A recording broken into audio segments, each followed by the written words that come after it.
Welcome to episode 10 and 1/2. We are going to cover the field real quick as it's linked to the farm. And this is a little extra bonus video for you. As you can see, we've got a little field here and I've planted some wheat. Let's jump into the build real quick and then we'll talk about it afterwards.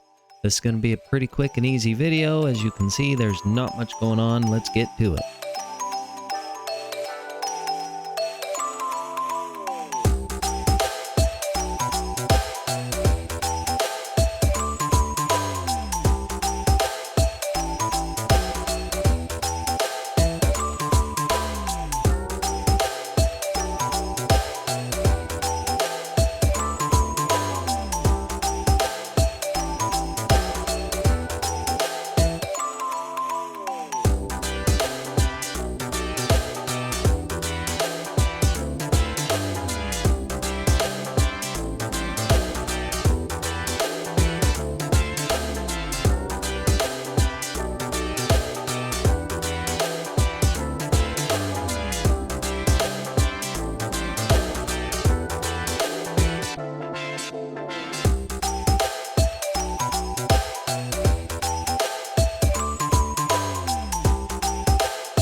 Now that our build is done, let's go ahead and talk about the field real quick. We've got a little bit of lighting here that'll help our plants at night and also help with monster spawns. Now this is not a hut, as far as I know.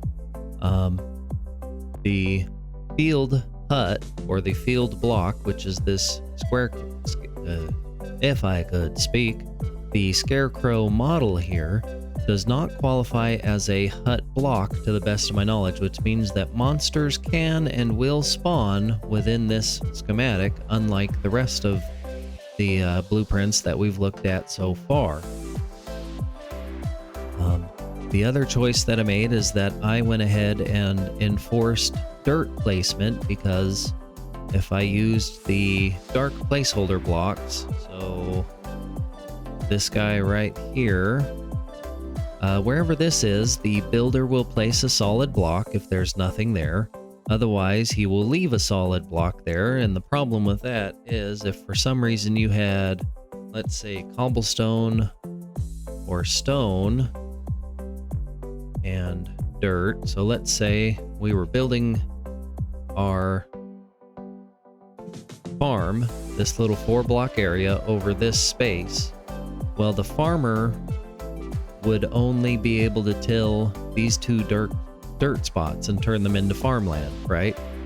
He can't use a hoe on stone or cobblestone to turn it into farmland.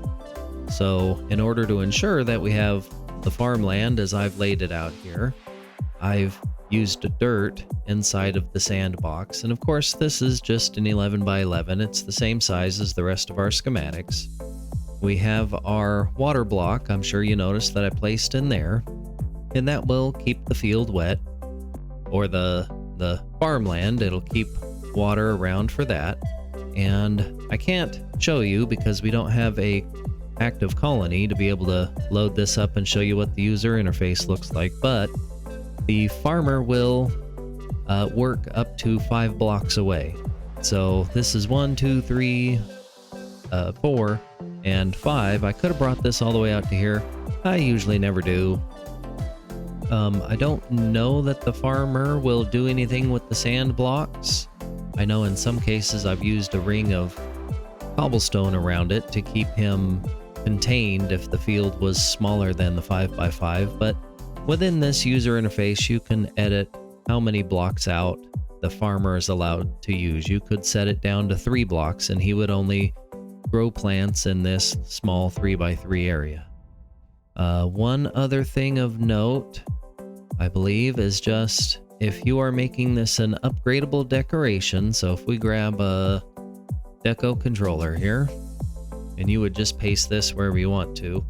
If you were making this level 1 and then you copied this and pasted it over to level 2, and let's pretend that we're now looking at level 2, your schematic needs to have all of these placeholder blocks here so that when you upgrade it to level 2, the builder doesn't come by and break all of your crops, because he would totally do that. He is ruthless and mean and he does not like eating. And I don't know what else to say because you didn't set that up correctly and then went by and broke all of your wheat field or potato or what else do we grow? Carrots. I almost said corn. That'd be kind of cool if we had corn, actually. Little corn stalks with little yellow blood. Anyways, moving on. That wraps it up for our farm field. If you have any questions, comments down below, make sure you leave those for me. I will be happy to answer them. As always, if you appreciated or if you liked the video, make sure you subscribe because we'll be working through, once again, all 46 huts. This is technically episode 10 and a half. Because I've kind of lumped it in with the farm there, and it's a little bonus video.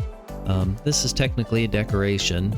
You could just as easily plop down the field block in the middle of the plains biome or just anywhere there's some dirt, and your farmer will happily get assigned to it and go work it, so you don't have to have a unique decoration for that. Anyways, thank you and bye-bye.